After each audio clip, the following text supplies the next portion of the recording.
Good morning, everyone. We're going to go ahead and get started. The purpose for the Fireside Chat, excuse me, this is our second in-person Fireside Chat. We did it the last one at the conference in Chicago, but we've been doing them probably about 2 years virtually. Get a lot of people to sign up virtually.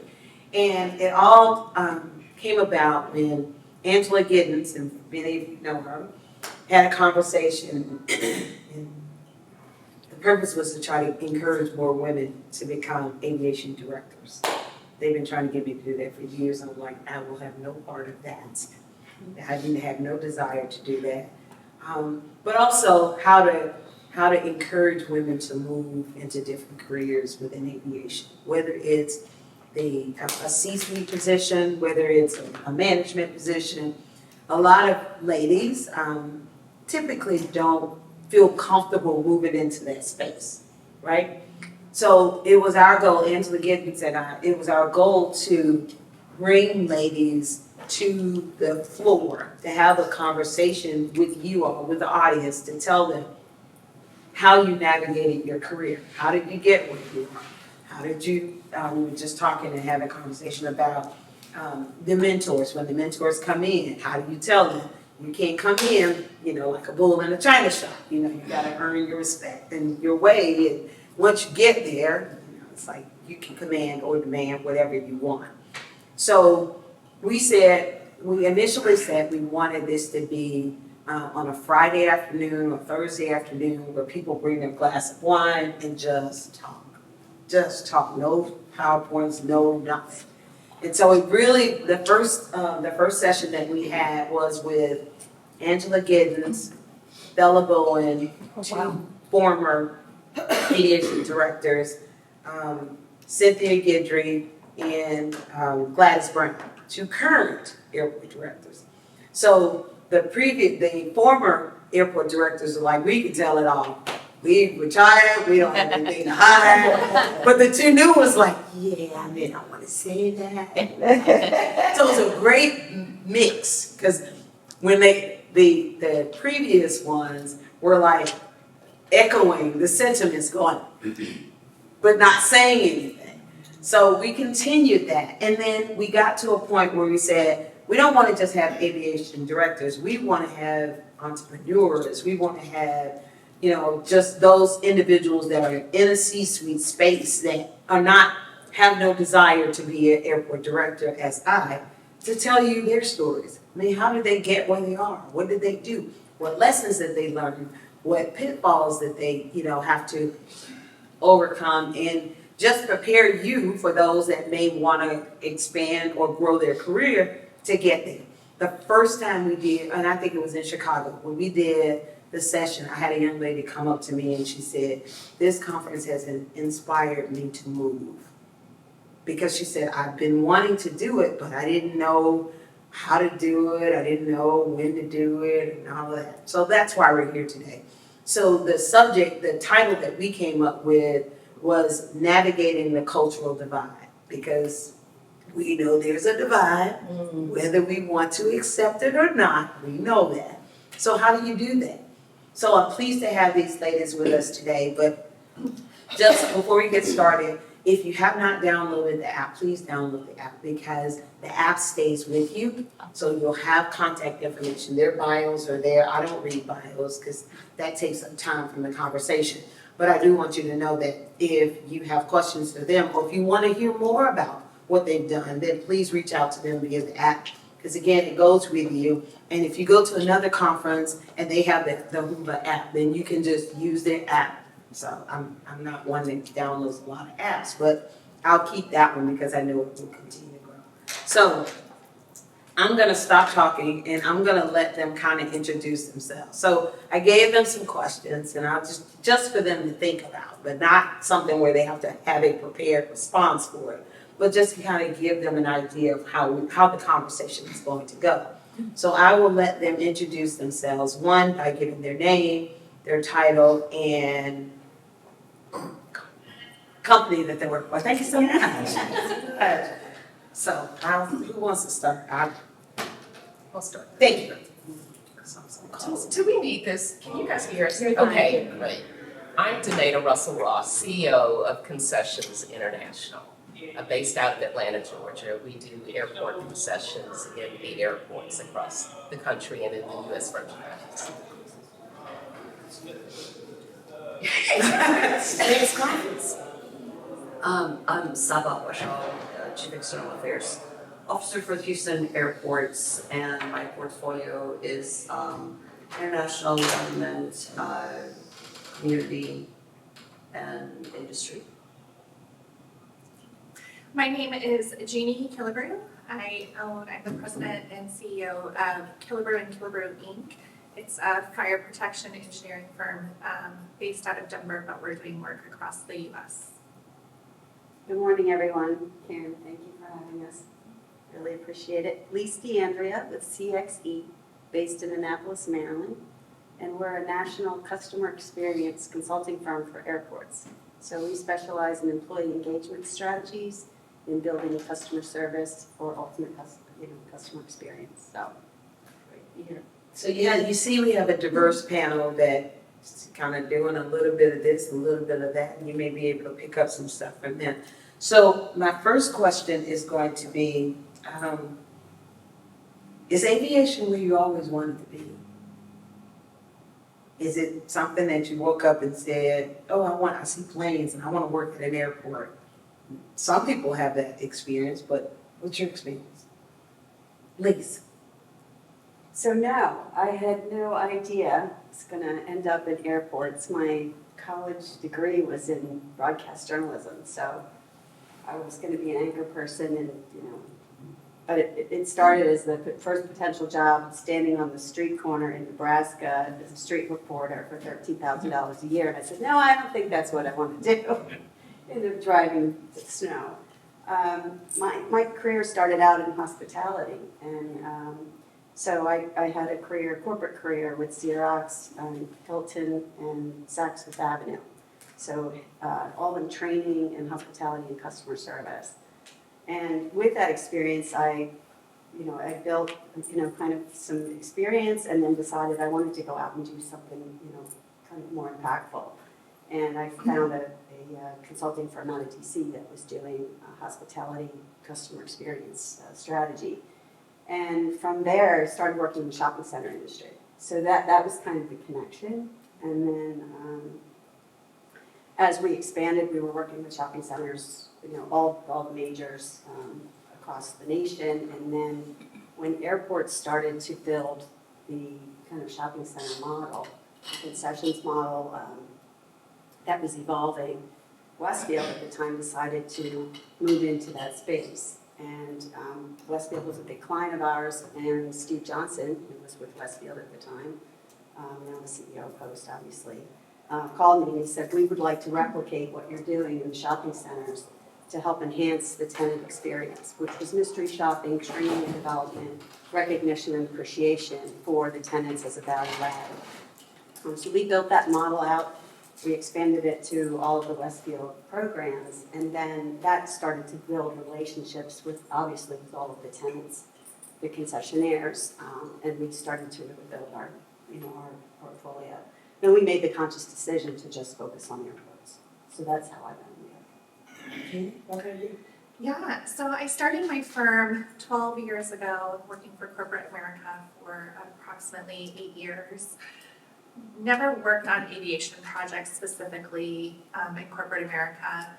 The reason I stepped away from corporate America and became an entrepreneur was I'm starting a family, and I was working 80 hours a week for someone else, and I figured I could work 40 hours a week, build a business, and have time with my family. So in the beginning, I was small, and as my children began to grow, that's when I began adding staff, and I've done a lot of work with hospitals, the state, and the first contract I had was with Signature Airlines, and doing the hangars across the U.S. with them.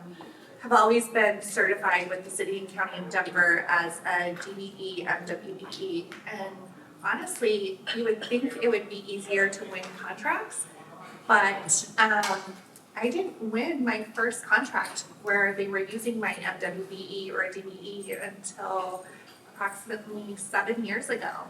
And I became the sub-consultant to Jacobs Engineering as their fire protection lead for the B East and C East concourse expansion. And so that was, honestly, I'm a baby to the aviation industry. And, I'm sure we're gonna talk more about mentors, but I have to say, so had an amazing mentor through those 7 years, and she said, jokingly, but seriously, said, you need to go to Passenger Terminal Expo. And that was last year in Paris in June. And that was my first aviation conference. And as you begin to ask questions, you say, what are the conferences you should attend and why? And what do you recommend? And just asking professionals. And in the last year, I've been able to forge those relationships. And the second part was get involved with AMAC. And so this is really exciting. So I'm a baby to the industry. Saba, I know for sure your story is not that, but share please.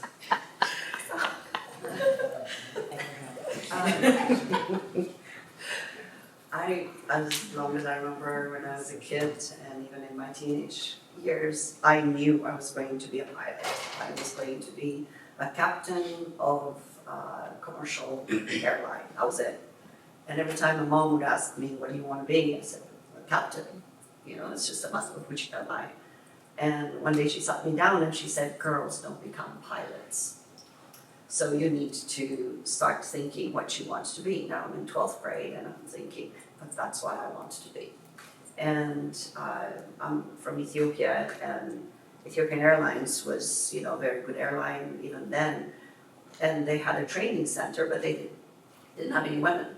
So she said, oh, you like hanging out in hotels and restaurants, so maybe you should study, tourism, hotel management. Well, she's right, I like hotels, I just don't want to work for them. So, when I moved to the US, I was lost. I did not know what on earth I wanted to be. And I studied international finance and business, and working for the airport was an absolute fluke. I met the mayor of Houston when I was working for a university, and he said, why don't you come work for me in international business development? I said, sure. And after I got hired, I get a phone call, could you please report at the headquarters by IAH? I'm like, why do I have to go to the airport? And that's how my journey started. The city wanted somebody who would do international business development so that the airport, they couldn't split me into two, so I started working for the airport. I kept saying, okay, I need to get out of here and really go back to I liked the energy industry by then, back to the energy industry. 3 years. 3 years turned into 5. 5 turned into 10, and 20 years later, I am still here. All right. I actually come from a family where my father was an entrepreneur, and he had various business areas that he concentrated on, primarily construction, real estate development. I was in college, and I knew I wanted to eventually come home and work in the family business, but I also wanted to work for someone else. So I worked for IBM in Philadelphia for 3 years. And my dad called me, this was literally 1981. He had started a new business, Concessions International, in 1979 while I was still away, and wanted me to come home and work in the airport concessions business. And I said no initially because my first dream was to come back and work in the family. I decided I needed to leave IBM because I was in marketing and I'm not a salesperson. That's one of the first things I realized. I'm not into sales. So it was time for me to come home and just kind of get exposed to the family business in a new way as a professional. And I wanted to start it in property management because we had multiple apartment units across the country or in the Southeast, not across the country. And I had worked in that area as a teen and, young girl, and I wanted to get back into it. But I came home and I met some of the people who were running our operations in Los Angeles. And they were the most fun people, and I was a business major at the time. I had graduated from University of Pennsylvania with a business degree. And I just kind of fell in love with the people and started working with the people that he had hired to run our LA operation. And so I ended up in the concessions business. Next year will be 40 years for me. Wow. So it's been a long time. All right, so now I'm gonna get into the tough questions. What about you, man? Oh, no, I never wanted to be in aviation.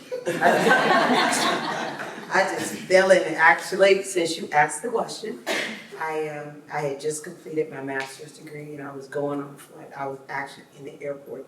And I'd been working in the airport, but not for the aviation department. I sold travel insurance way back when, today how long ago in Atlanta.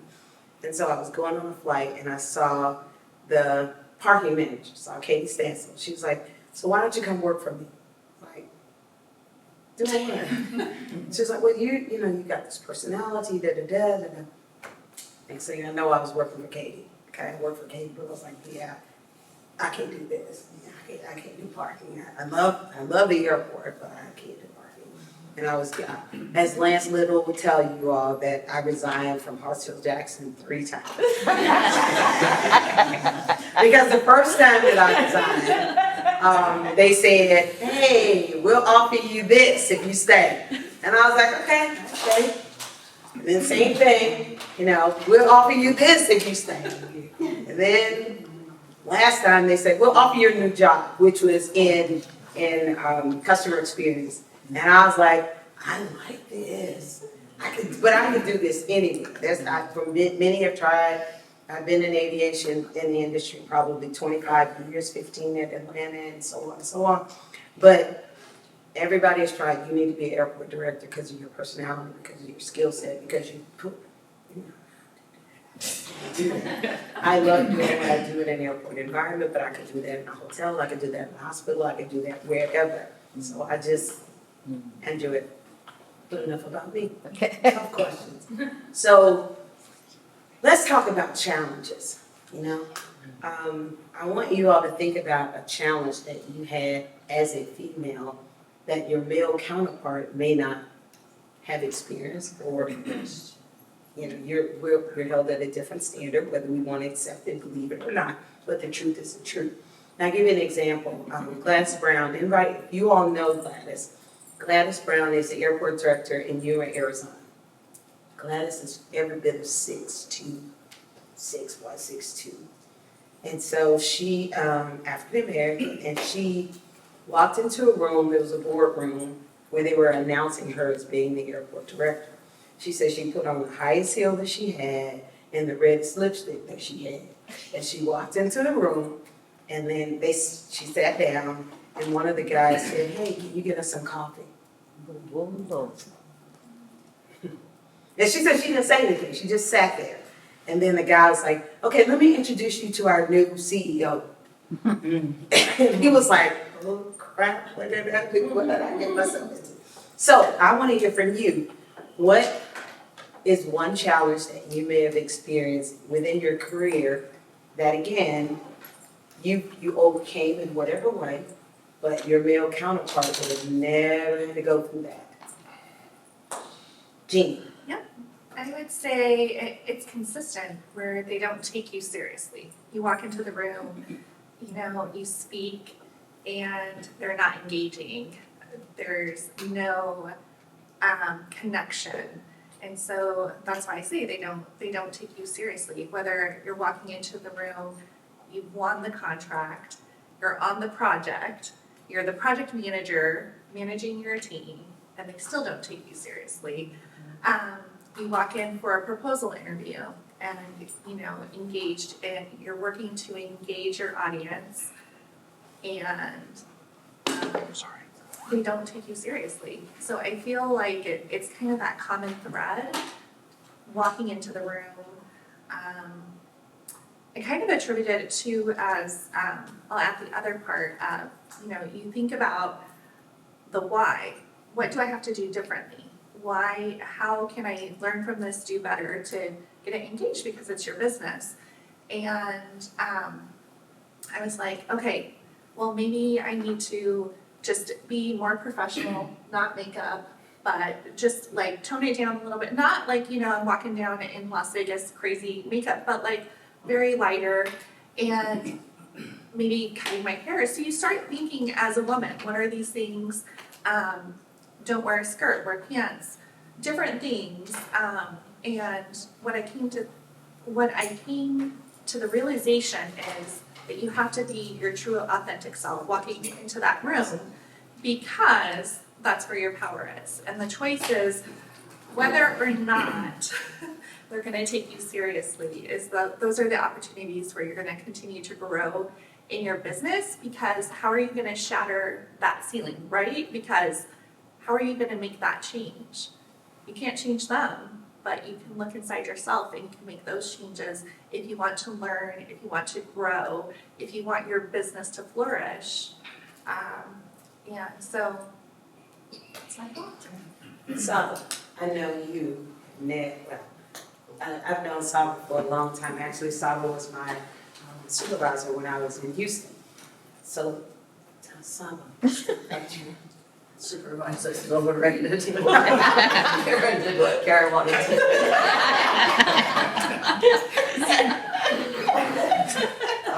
She tried to keep me out of trouble with it. Yeah, that I did, you have to. I think the most profound moment for me was sitting in a meeting and my male counterpart, a gentleman, speaking about a project that I did and claiming it as his in a very bold and outgoing way. And I sat there thinking, I have become invisible. And I couldn't even say boo because it was just so bold and dangerous. I still remember to this day exactly what he was wearing, what he was doing. Rhonda, you know him very well. And I just kept staring at him thinking maybe he would even say, we worked with Saba. Oh heck no, he took full credit for it. And I just sat there devastated with no voice. That was my fault. That was 100% my fault. But I learned after that day, that was not gonna happen to me again. And so I started going, no, I did this, and I was very soft-spoken. It's a cultural thing, and I had bosses who go, I can't hear you. Well, I can speak now, but it took somebody to jolt me out of that because I worked so hard on that bloody project. I was really upset. And then it's like a few years after that, there was an opportunity for me to become an interim deputy director of our section. And the director believed in me enough to say, okay, I'll give it to you. My big hurdle was the deputy director at that time. And so I went to him and I said, I'm going to be replacing you as interim. It would be nice if you would give me some guidance. The look on his face, talk about not being taken, and I'll never forget what he said. He said, it's like asking a teacher to do surgery.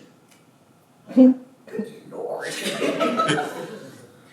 It's like, wow, it's kind of nice to see what you think about me. But I just said, move on. And I said, that's okay, I can do it better than you anyways. And so I took over that team for about a year, and the director had somebody else in mind for that position, so they gave that other person. And it took another 6 years before I got it full time again. But yeah, getting my voice and respectfully, but very seriously, past these hurdles was my story. I think for me too, it was finding my voice when I was young. Remember that I started in this business in the 80s, so there weren't female role models in leadership at airports. And my father had brought in his friends, lifelong friends, to work with him and own Concessions International. So a lot of my direction was coming from 3 men that I had known since I was a child.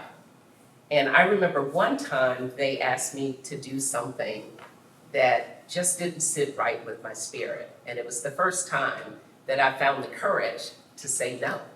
You know, this just doesn't seem right to me, and I'm not gonna do it. And this was probably around 1989. And I was literally petrified, you know, when I said no. But I remember from that point forward, I talked to my dad afterwards to make sure that he wasn't upset that I had said no in front of, you know, all 3 of them. And he told me, no, you've always got to trust, you know, your gut and what you feel is right. And it was from that moment on that I started to find me and be okay with who I was. So, and I don't think, you know, my brothers they were in a different line of business, but they were never asked to do those kinds of things. So for me, it was a pivotal moment. Lise.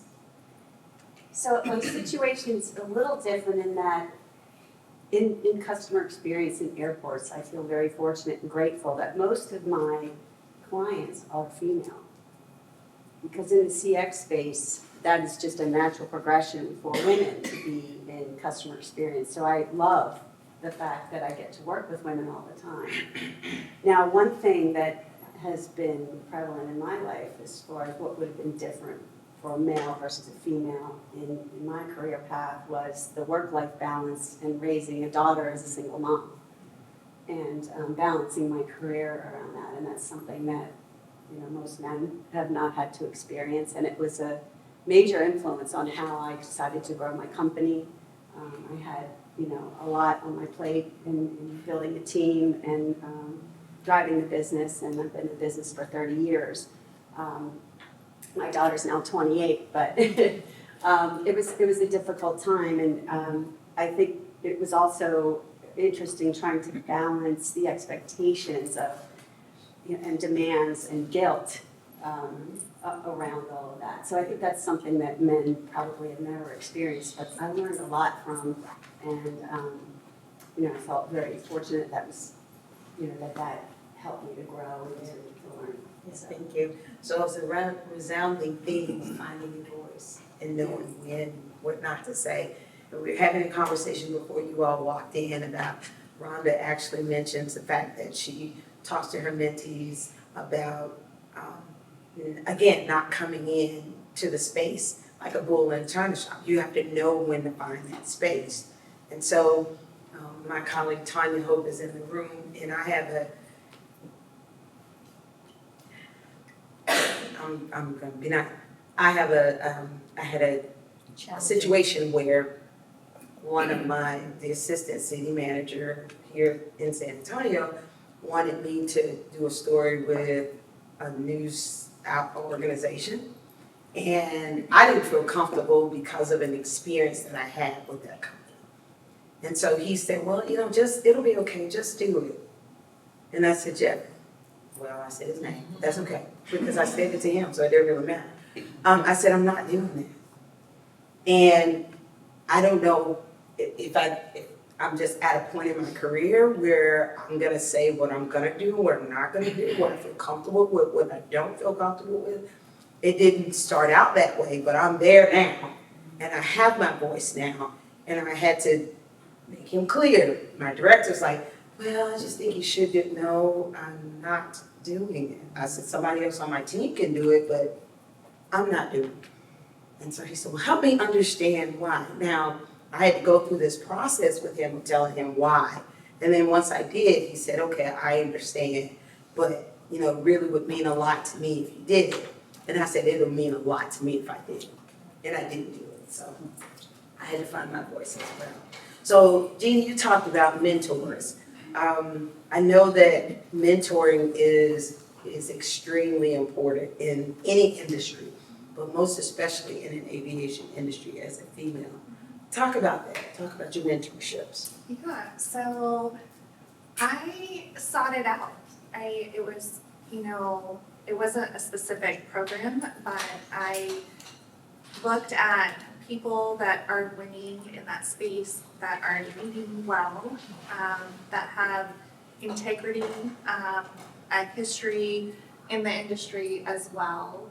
And just reached out. And so Christine's in the room, my mentor, with Jacobs, but also she led the project that I was on, which was huge. As a small business, they were able to come underneath us when the project demands picked up due to construction schedules, change orders, whatever. But what was awesome is she always allowed my company to maintain the lead, and they came in as support to allow us to grow, not to take it away, not to take away our leadership. So it was like a genuine authenticity of allowing us to grow in that space. So about 3 years ago, after, working on the project for 7 years, a major project, largest project, the first time that my MWBE DB status was used, where we were able to grow in that space, just began to ask her, can I go to lunch with you? Can I pick your brain? Can I ask you questions? What would you do in this situation? And then from that point, she was like, you should do this. And it's one of those things when your mentor tells you to do things, you do it. And I think the biggest thing was she signed me up to be on a panel. She had won the panel for ACI AAA for the design symposium just this past March. And she knows that public speaking and, that's like where you're pushing me. I'm good on the one-on-one level, but public speaking in an audience, something similar to this is a little bit of a stretch for me, but I said yes. Because when they tell you to do something, you do it. And I think coming, and one thing I can say as advice is you always want to be hungry, you want to be humble, and you want to be smart when you are the mentee. And so when Karen asked me to be on this panel, it was like that voice, yes, absolutely, thank you. She would say no to me. Would say no anyway. But it's one of those things. I admire where she's been. I met Karen at Smart Airports. I met my friend Myrna at Smart Airports last year and B from Atlanta Airport. And when you meet people and they speak positive into your life, why would you not do it, right? Mm-hmm. So it stretches you. So you have to do things scared. You have to step out of your comfort zone because that's how you're going to grow, right? So it's like a baby. You have to learn how to walk. You have to learn how to crawl. And it's the same thing in business where you can't be a teenager right away. Mm-hmm. So anybody else? So for me, I'll share my mentor is, well, actually I have 3 right now that they know about. I have others that I'm watching. Myrna's one I'm watching. Myrna White is in the room. Myrna is just, she's being rewired, not retired, from the Atlanta Airport. And so now I'm watching Myrna's path because in 2 years, that's going to be me. I'm following you, so you know now. But I have my mentor, Ben DaCosta, was the airport director in Atlanta, and Ben would make me cry a lot in staff meetings. Yeah. Because he would challenge me, he would ask me questions, and I'm like, oh no, he said, why don't you know? You should know this. And I'm like, oh, all right, okay. But then at night he would call me and he would say, I'm apologizing to you because I made you cry. But I know you got more in you to give than what you're giving me. And so you need to step up your game. He said, I'm going to be on you until you step up your game. And I believe with all my heart that that's why I'm where I am right now. Because he too challenged me to get out there. I mean, I had Toastmasters, so I needed that because I could never do this by myself. But he said, keep going. I need you to keep going. I need you to keep pushing, keep making your way. And as a result of that, I believe that's where my career is where it is today because he challenged me. And I'll say this, having a mentor is not a person that's gonna always tell you, oh, you're great, oh, you're great. Your mentor should challenge you and make you feel uncomfortable, make you cry if necessary. Because if it's something that you wanna do, you're gonna learn from that and you're gonna take that and move to the next level. Otherwise, if somebody's just gonna always, oh, you're just great, you're gonna stay where you are. So being challenged and stepping out of your comfort zone is what I really encourage you all to do. I'm gonna take some questions from the audience. Hey, Rhonda. I want to say something about what you just said. I don't talk a lot. Anybody know me? I don't talk too much. I talk to the rock. Anyway. But the girls, I find that on that subject of mentoring, I have about 10 girls that I'm working with right now. And a lot of them are just getting, a few are just getting out of college and a few are just starting to work. So the first thing I tell them, you know, your hello is the first, you never get a second chance to make a first impression. So I tell them, I said, now don't get mad, but I don't ever want to see you in that again. You know,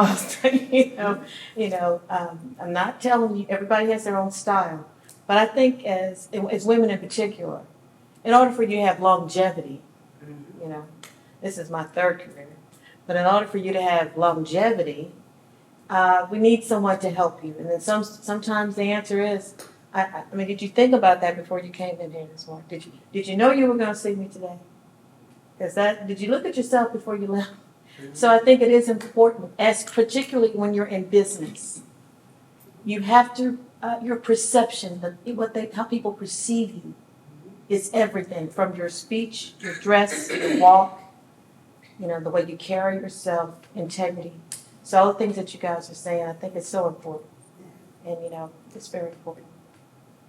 I like to say that in business and your career is a team sport. And when you're the quarterback, right? Right. So you are quarterbacking your destiny and you select your team. And I like to say in selecting mentors and looking out, I played Division I lacrosse, and this comes from my first mentor, who was Tina Sloan-Green. She's the first African-American woman ever to play on the women's U.S. field hockey team. She's in the Women's U.S. Lacrosse Hall of Fame. She's just an incredible mentor and icon in sports. But fast forward, that stuck with me. I was all of 19, 20 years old when I got out of school. To this day, she's still a dear friend and mentor of mine. But she used to always instill in us that it's your team that makes you successful. And mentors are part of that team, not just your work group, but your mentors and how you select them. Sharing the same value system, belief system, I think for me is number one. You know, do they share the same values? Do you look up to them professionally in terms of their goals and their aspirations and where they come from and where they're going? And Karen Ellis clearly is one of my mentors. Thank you so much. Coming into the airport arena was a whole transition for me. Overnight, I became a government contractor because I was working in the commercial world, and it is as you all know, completely different animal. So I really sought out, I was looking for folks who could really help me navigate that on my team, that would help me to quarterback my business into that next realm, which really launched us into airport contracting. So thank you, Karen, for all that you do.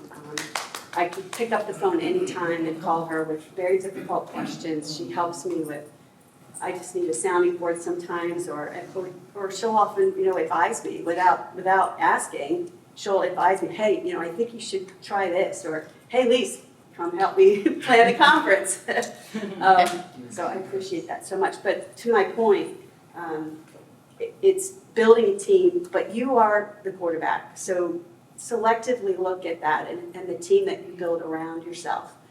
They always say surround yourself with great people, but that includes mentors. And then from that, I've learned so much about mentees and how to mentor, because those mentors then model that behavior for you on how you can mentor other people. Any questions? Well, you know, Karen, you said earlier that although you're in aviation, you know, the most important thing for me that you said is interchangeable skills, maybe not your words, but things that you're doing in the aviation arena that you can do elsewhere. All of my mentors are not in the aviation industry, and to this day, and it's not my doing. It's just I look for people who can help me in a certain field, and I keep finding them elsewhere. And my luck also, all my mentees are not in aviation. They're not even interested in aviation. They're interested in certain aspects of aviation, but they want to go do it in another industry. So I keep looking at Rhonda with all her mentees, and I'm just like, why can't one want to talk to me about aviation? But I just never had one. I think the last one, I think maybe you sent her, but she's interested in becoming a pilot. Oh, So I sat there and going like, oh boy, okay. So this is what you do to become a pilot.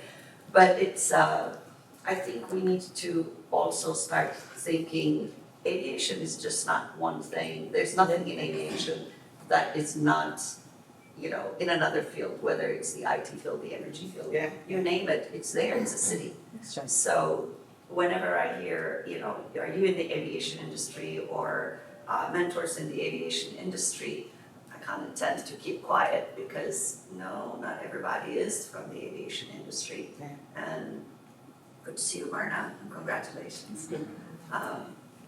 So that was one thing. So you know, we talk about starting early and trying to help male and female, but mostly males, to kind of come into this space. One of the things that I truly admire about AMAC is the Emerging Leaders Committee. Lori Russell is in our room. She's one of the co-chairs of that committee. And the emerging leaders are doing just that. They're preparing young individuals, like you said, maybe right out of college, that are looking to find this space. And so we have to make sure that we're promoting that there's an opportunity for them to meet, talk to, be around people that are in those spaces, in those careers that have moved up, maybe not to this level, but that are moving their careers that they feel comfortable because it's something like me. So I encourage you, if you have young people that are interested in the aviation space, that don't want to talk to us older or seasoned. Come on, sit. Seasoned professionals, please encourage them to become a part of the Emerging Leaders Committee because they do great things, they do different things, but they do things that their generation likes, loves. More if you want to, I know I'm putting you on the spot, but but you do this all the time, so it's not like it's. Yeah, I'm a little shy. No, are you asking for a question around that? No, I'm just saying, what are some of the things, or how are you all doing things that, you know, emerging leaders are going, oh, okay, I can do this, or here's what, you know, something that I need to be focusing on to be able to grow my career to get to a seasoned space. I think it's really just about being relatable and, you know, just creating a space for, it was kind of said by all of you all, just being someone that is authentic, you know, and I feel like just as young folks, even myself, it was a panel and it was saying on there like, having to prove yourself, you know, and like, I feel like young professionals, that is what we're trying to do a lot of times, but to have people that create a space where it's like, hey, be you. Mm-hmm. That's the key to like, you know, you don't have to prove yourself, you just have to be yourself. Yeah.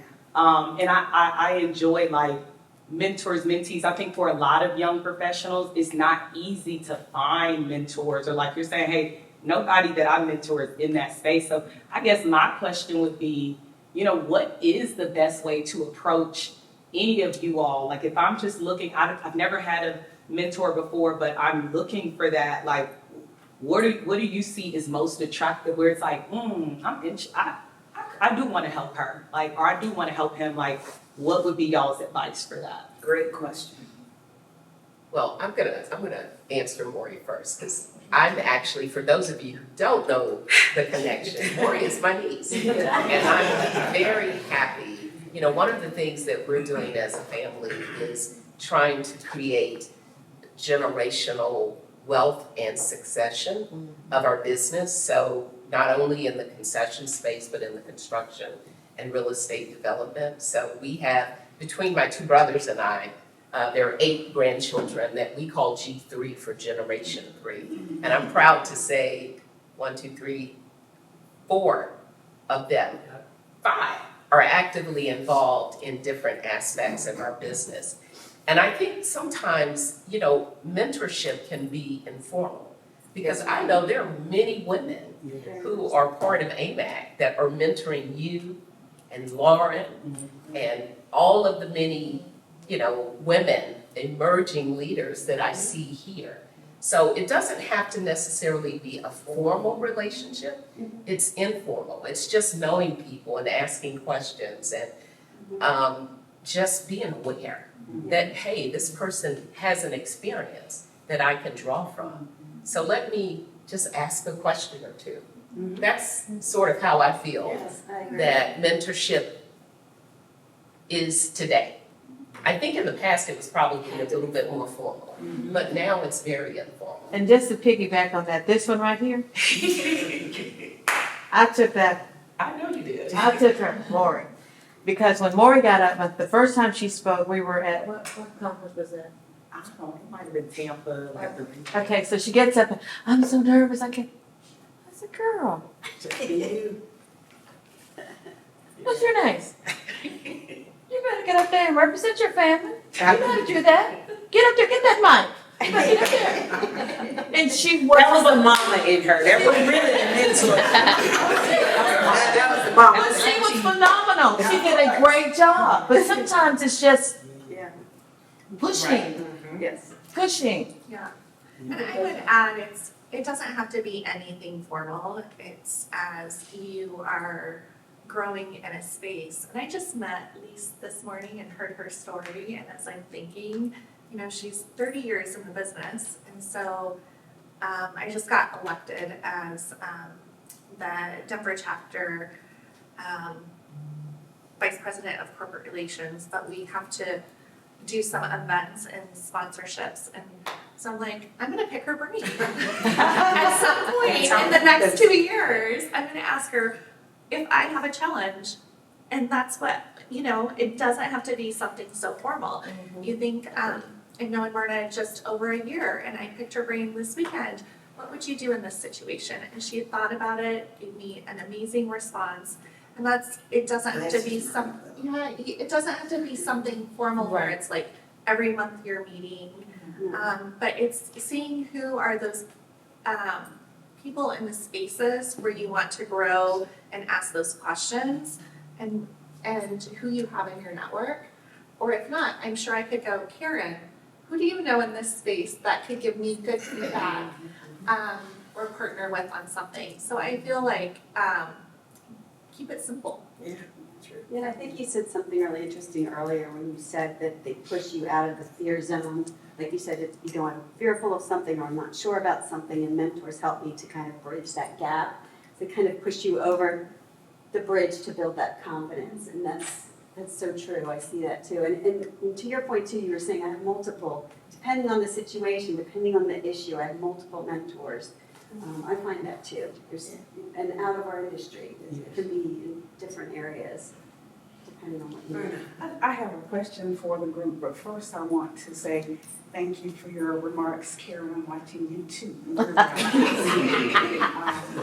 And then I got a little emotional when you started talking about Ben DaCosta. For those of you who don't know, and I've been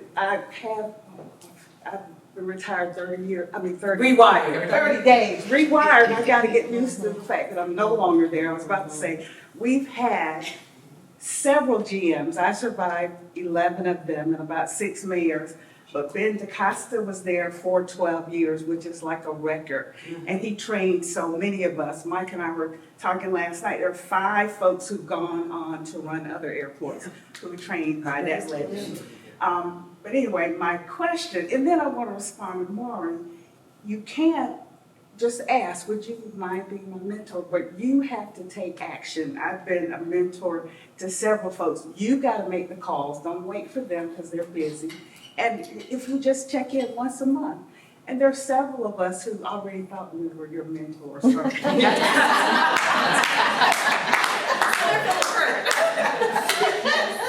But my question is, and I'm asking for a friend who has a business partner who dresses kind of provocatively. And so women in business, I've been really focused on protocol and etiquette my whole career.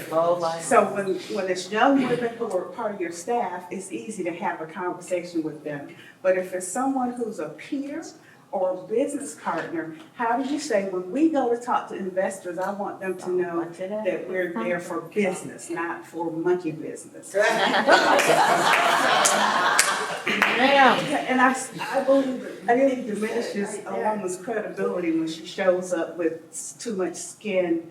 And I may be a little old-fashioned or traditional, but I just believe that folks respect a woman more, and we don't have to look like men. Ebony and I talked about that too. You can be a strong woman without looking like you chop wood or something. So I just would like to know how you, if you had to handle that kind of situation with a peer or someone who is, at your level, who's not reporting to you, but who is still affecting your business by the way she's presenting herself. Good question. I've dealt with that a little bit with some of my staff, this is years ago, but had to deal with that very situation. And the way we articulated it was to explain that you want to be on the same level with your client or who you're going to be meeting with. So you want to dress in the same way so that you're on the same playing field. So that means, let's talk that through. What does that look like? And then getting them to understand that you don't want to be rising above, you don't want to be trying to elevate yourself above. You want to be on the same playing field, the same level, even with your dress when you are in a business environment or a professional situation. And that raises questions like, well, should I wear this? Or should I? Then they're actually asking you the question, well, is it okay to wear this? That kind of a thing. But when it is a peer, I think it is difficult. But I try to approach it from the position of we want to approach it in a way that's professional and on the same level of who we're dealing with. So when it's your staff, that's easy. Yeah. But if it's a That's peer, right. it's like how do you approach that in a way that's not offensive, but still effective? Do you have a company image? Company image? Well, I don't know. I would recommend a stylist. And I would say, in this situation, we're going into these meetings, we want to win this project, whatever, we want to win this, we're meeting with the client. And I think I should get you a stylist, or we should hire a stylist as part of our business to style us for this. And, Put it on them and That's then. brilliant. Then it's both Right, of us. right, Both of them. Right. Well, and then it takes it off of you and puts it on them. but they take you shopping. Yeah. And you're able to say, the purpose of this. And I would say if she's dressing provocatively, number one, she may not feel comfortable in her skin in certain things, but if you find suits that cut you in a certain way, and girls, it's hard to go shopping, okay? It is. You can be a size Z here, or you could be a size 5, whatever. It's different in every store. So stylists have an eye, and I think they're tax deductible. And if it's for a business thing, the clothing, if it's, in a price range that is above what she's normally spending as well, but you want to feel cute. So if you want, you may want to feel cute, you may want to feel what she's thinking sexy or whatever. I'm just making impressions, which is not nice, but however it makes her feel, but you like Lance said, he wanted to put on a damn good suit yesterday. Yeah, but you want to look good because you want to walk into that room and feel comfortable. So I feel like finding a really good stylist that knows the stores, that knows the clothing brands, because all suits cut you differently.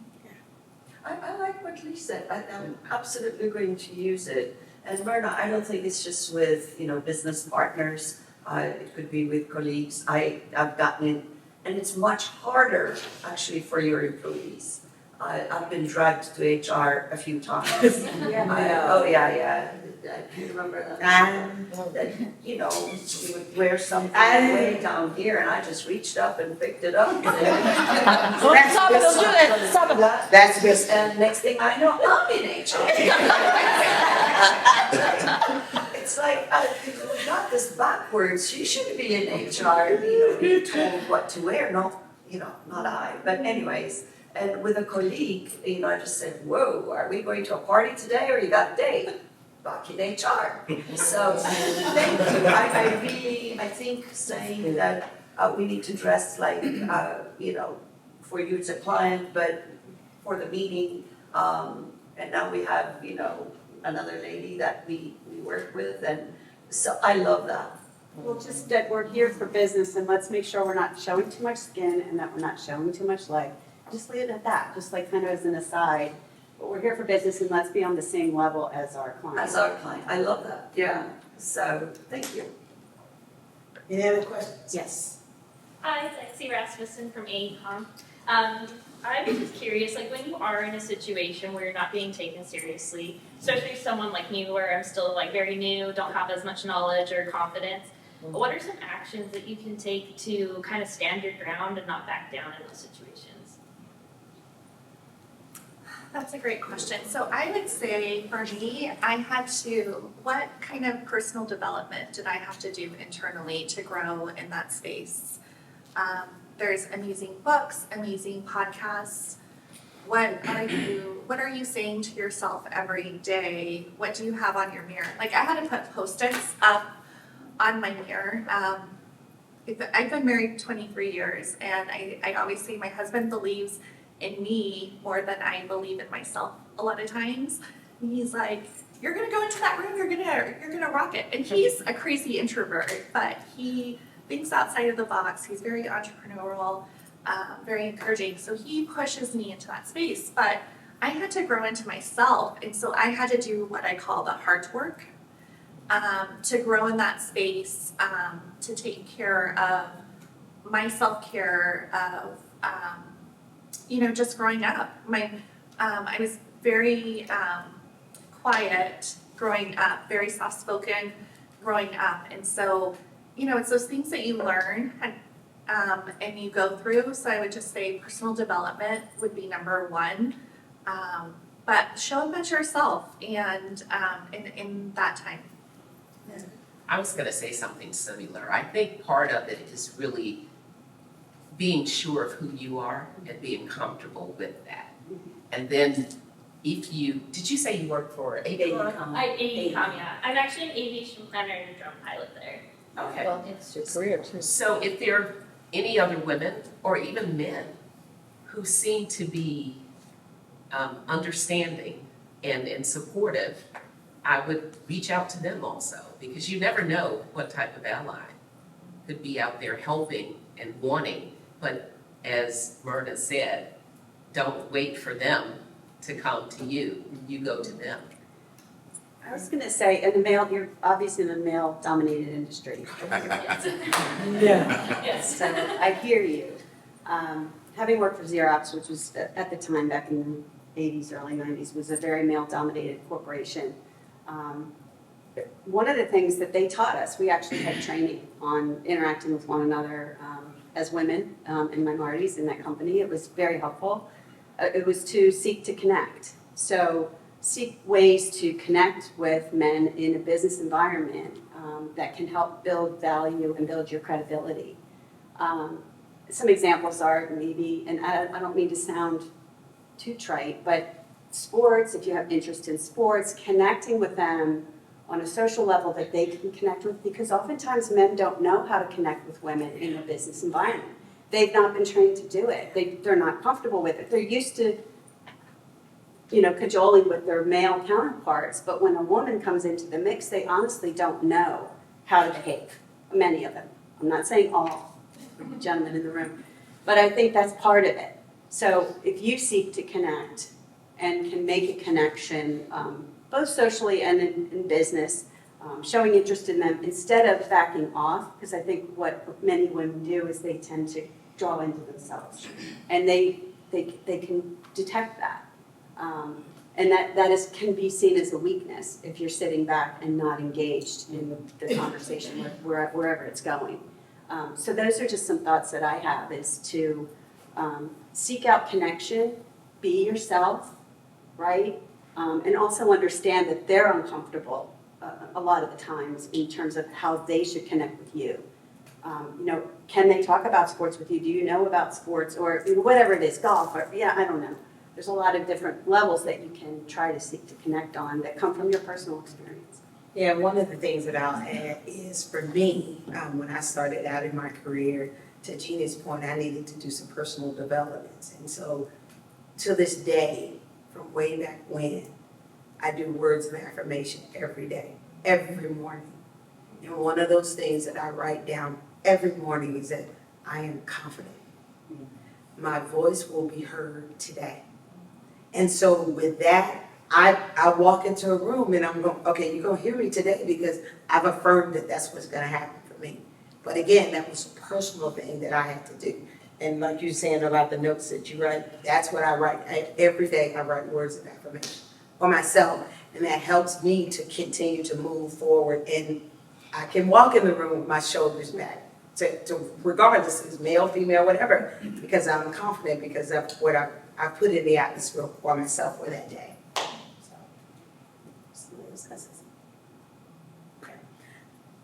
I was going to mention a book. I actually have it with me because I'm reading it right now, and I know you might ask us about books. Perfect segue But to if the next anyone know question. Indra Nooyi, who was the first immigrant woman of color to run Pepsi, top Fortune 50 company, she's amazing. If you haven't read this book, please read it. It talks about a lot of things we're talking about today, as well as work-life balance. So, highly recommend. It's called My Life in Full. That was going to be my segue to the next question. What books are you reading? What suggestions? Yeah, so I'm reading Imperfect Parenting by Brittany Serple because I have a 15-year-old turning 16-year-old girl. Oh, boy. And I have a 12-year-old boy turning 13 in August. And it's my first rodeo. And oh man, I love these children. Say it every day. However, Oh, I see all my hard work. Like, where did it go? Don't be bad. yeah, they will. Yeah, they will. Oh my goodness. So yes, so this is the area of territory of new waters. But my friend Brittany wrote this book, and she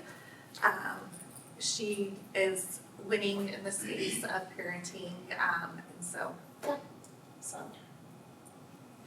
Well, the book I just finished is called I Had to Survive, and it's by Dr. Canessa, who is a child cardiologist.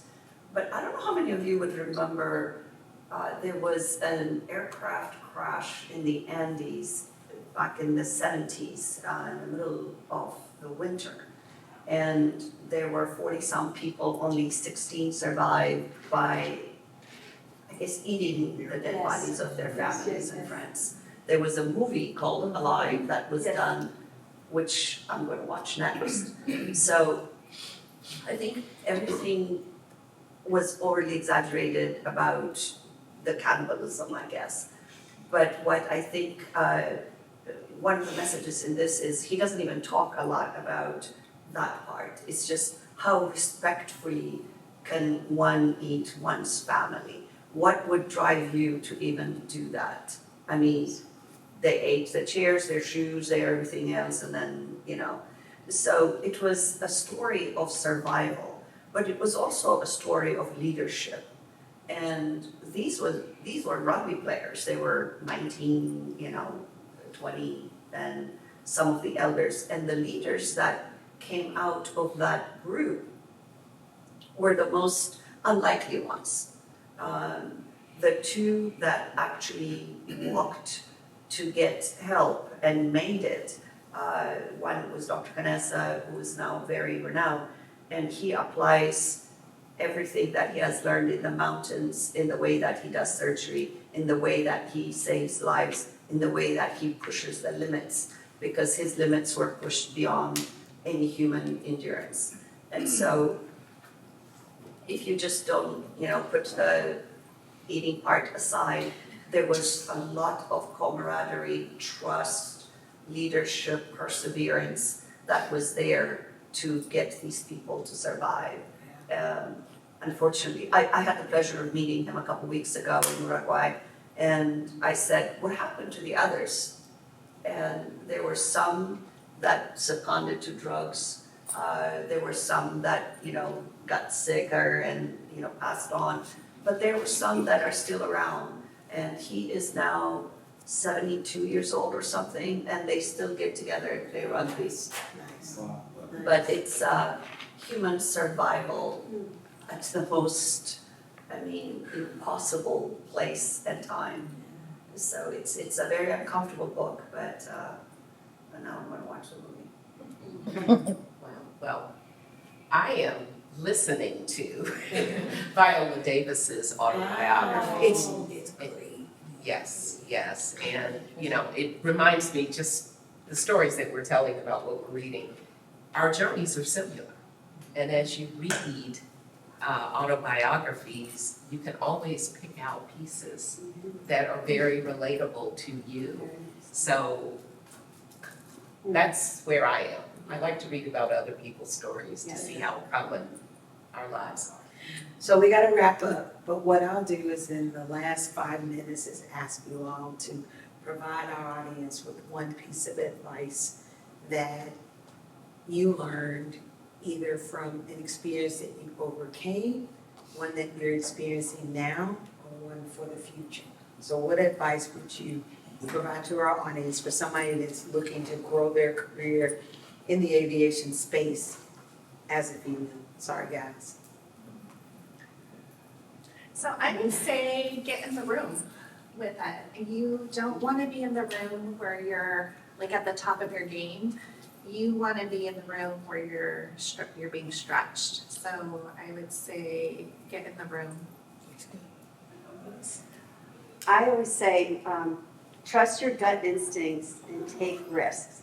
Because I think, especially early on, you're less likely to take risks. But those are, in my experience, were the best leaps in my career.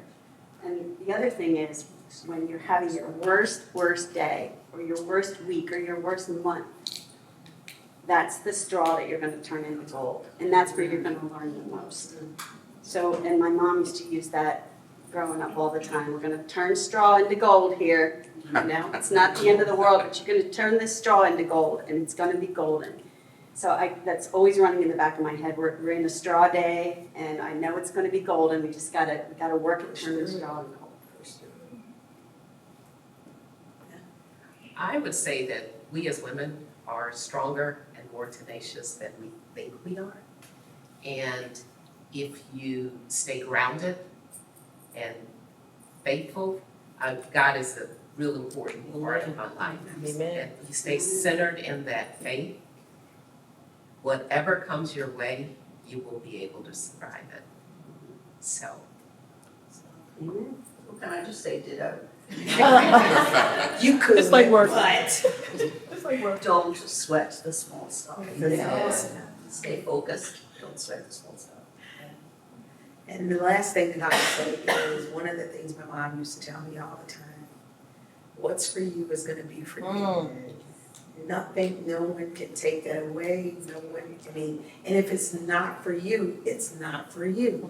So don't cry over the spilled milk if you don't get the job. Don't cry over the spilled milk if you don't get that contract that you wanted. Because if that contract was for you, then it will come to you. I have 2 daughters. One is a little bit more of a struggle than the other one because she's really, but I try to instill that in her. She's like, but Mommy, I really wanted that. It's like, well, it wasn't for you, because if it was for you, then you have it. And there are things that may be ahead of you if you get it, if you keep pushing to try to get it, then you get it, and then you realize, oh crap, what have I got myself into? So just keep that in mind. If what's for you is gonna be for you. So thank you, helping